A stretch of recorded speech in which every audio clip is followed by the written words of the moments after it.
Good evening, my friends. This is Paul, and I think it's high time I finally reviewed a super high-profile game for the 3DS called Super Mario 3D Land. Now, I'm just going to be blunt right now. Back in 2011, when stereoscopic 3D was still like a huge deal, Super Mario 3D Land made the most of it. You could say it was like the Wii Sports of the 3DS, basically. Essentially, Nintendo ran with the concept of what if Mario side-scrollers gradually evolved into a 3D experience? As opposed to Super Mario 64, Super Mario Sunshine, yada yada, those games wanted to explore what if we took Mario into a 3D setting. Mario 3D Land was more of an experiment of taking the linear action of the Super Mario Bros. And New Super Mario Bros. Games and presenting it with Mario being able to move on a three-dimensional axis. Now, I know that sounds confusing on paper, but once you actually see the level design, you'll notice that there's a certain amount of progression that definitely feels like you're following a track. There's a checkpoint pole, there tends to be more cramped space to move around, the platforms are set very deliberately so that there's a certain way in which you do it, and in some cases you're kind of into a forced side-scrolling perspective, like when you're in the clouds. And at the end of every level, there's also a flagpole. And yes, you can still hit the top.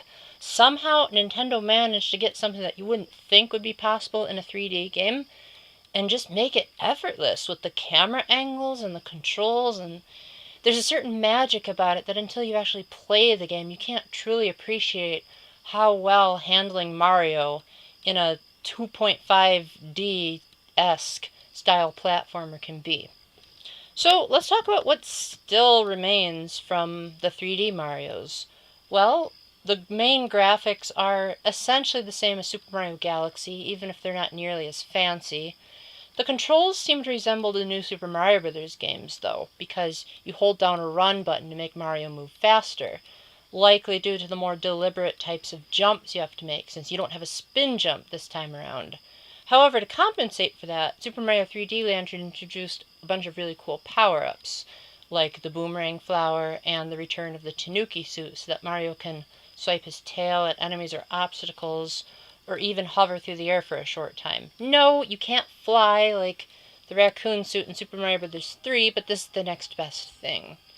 Now, all this sounds like boring standard Mario fare if you've watched most of my 3D Mario reviews. So what really sets Super Mario 3D Land apart is, well, 3D.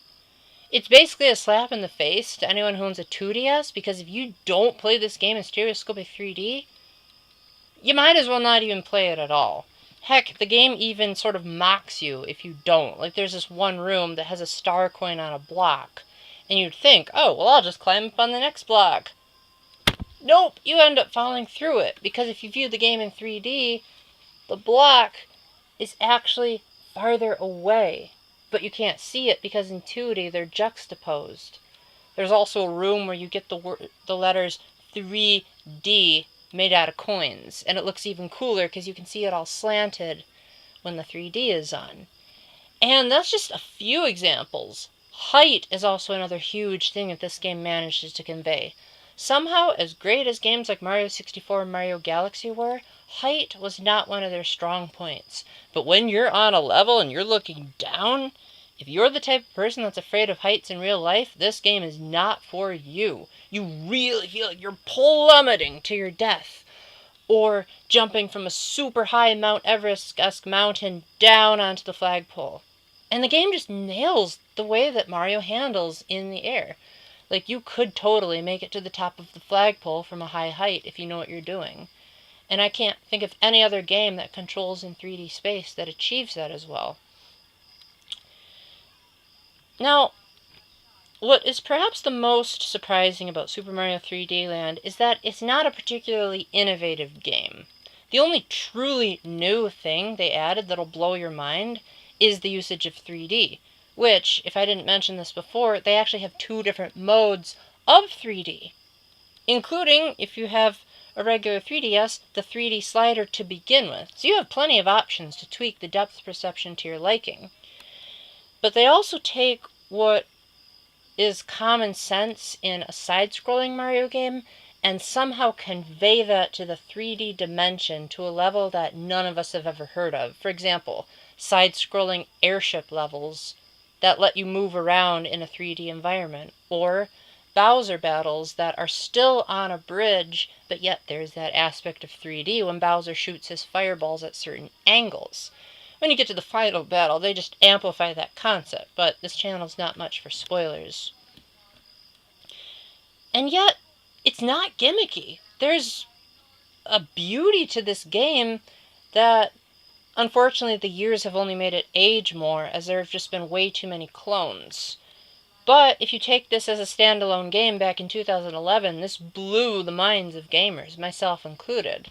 However, I can't deny that there are three huge flaws that were a detriment to my experience. One, the music was kind of more of like classic Mario, and as a result they ditched the orchestra that made the Galaxy games sound so incredible. Two is that there's only 3 bosses, and they're recycled throughout the game, and that's just lazy game design. Yes, you can change the bosses' patterns all you want, but considering Mario's rich history of bosses, you'd think they'd have at least attempted something. And the third is that the game's difficulty spike is really kind of odd. The game has 8 worlds initially, and the difficulty is a piece of cake for Mario veterans. You could probably breeze through the game's 8 worlds in probably an afternoon or two. Especially because Mario has most of his advanced moves like the long jump and double jump. And if you're a true Mario Maestro, you can get through the levels even faster, because they're designed so that you could theoretically get through them with only running and jumping, like the old games did. Thankfully, the game has more than enough post-game content to make sure that even seasoned Mario players have a decent challenge to look forward to. There are also semi-Prankster Comet-esque levels where you've got Shadow Marios following you, you've got the clock, which is another kind of odd thing, is that the game has a timer, and you have to keep collecting clocks to make sure that Mario doesn't get killed by taking too long to beat the level. Other than that, this is a reasonably priced, well-paced, semi-beautiful adventure on the 3DS. But only if it's on the 3DS. If you get it on a 2DS, you're better off with Mario's side-scrollers, unless Nintendo can make a Super Mario 2D Land somewhere along the line. Anyway, thank you very much for watching, and I hope you enjoyed this video, and until the next time, keep the faith, stay epic, and God bless. Bye.